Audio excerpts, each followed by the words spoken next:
आऊज़ु बिल्लाहि मिनश्शैतानिर्रजीम बिस्मिल्लाहिर्रहमानिर्रहीम। मेरे प्यारे बहन भाई, उम्मीद करती हूँ कि आप सब खैरियत से होंगे। आज जो मैं आपको अमल बताने जा रही हूँ, जैसा कि मैंने पहला अमल आपको बताया था बच्चों पे हाजिरी करने का 3 दिन का अमल, फिर मैंने आपको बताया 40 दिन का अमल, ठीक है ना। फिर मैंने आपको बताया 40 दिन का अमल बड़ी ज़ुकात मैंने बताई जिसपे आप खुद भी हाजिरी।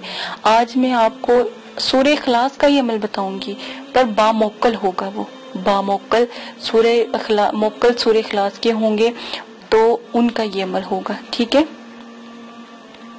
तो आपने स्क्रीन पे जैसे ही नक्श लिखा हुआ बिल्कुल उसी तरह उतार लेना है, ठीक है।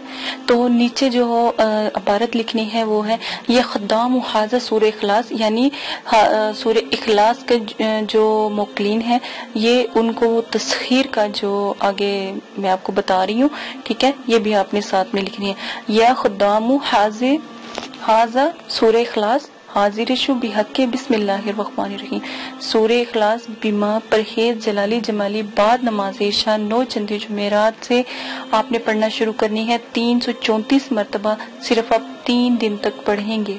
हर जो है सूरह इखलास के बाद आप बिस्मिल्लाहिर्रहमानिर्रहीम पढ़ेंगे।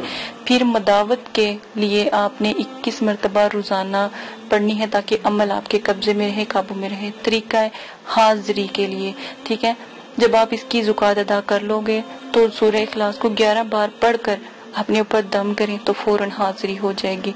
जो भी इनके मोक्कलीन हैं, हफ्ताजीश इनका नाम है, ये भी हाजिर हो जाते हैं और दूसरे जो मोक्कल हैं वो भी हाजिर हो जाएंगे, ठीक है।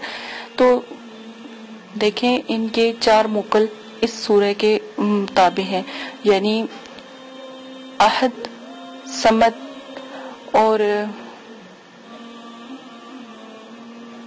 2 और मोक्कल हैं, उनके नाम मुझे नहीं आते, ठीक है। आप आते सिर्फ ये 2 ही हैं, ठीक है, समद और अहद, ठीक है। तो जैसे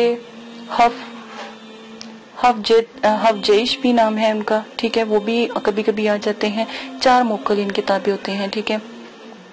आप जब करोगे अमल फिर आपको पता लगेगा। और अगर आप मुझे से पूछना चाहते हो कि मैंने कौन सा किया था, तो मैं तो ज़ाहिर बच्चों पर हाजिरी, मैंने पहली दफा जब अमल किया था तो बच्चों पर हाजिरी का किया था, ठीक है। माशाल्लाह वो कामयाब आज तक लोगों को देते हैं, तो फिर माशाल्लाह उसी से हाजिरी हो जाती है, ठीक है।